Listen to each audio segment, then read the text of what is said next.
açıldı. Pamuk yeri.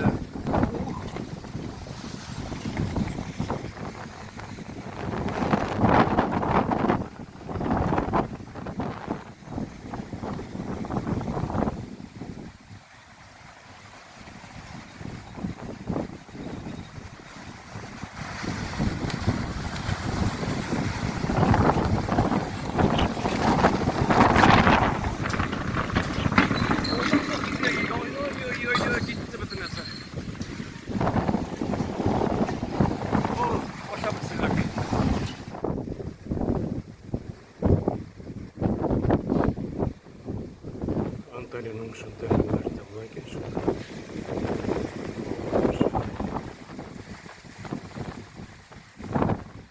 İşte plajdan koştu.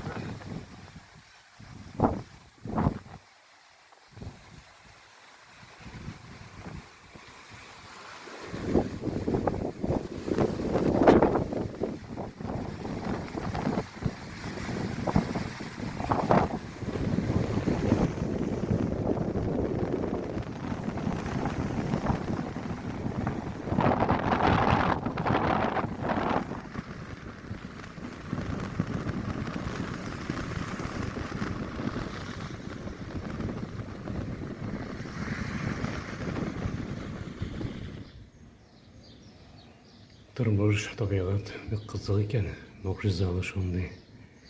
Bir narsa bulman gibi kızımda. Ya kıyaş da çıktı hazır. Burada tabiat nasagadır aşılanıp aldı da. Bütün belki tege naşar energiyanı jeyip alıp gitti. Hammet tınışlandı bu gay. Kıyaştık çıktı, koraladı nasıl öyleydi.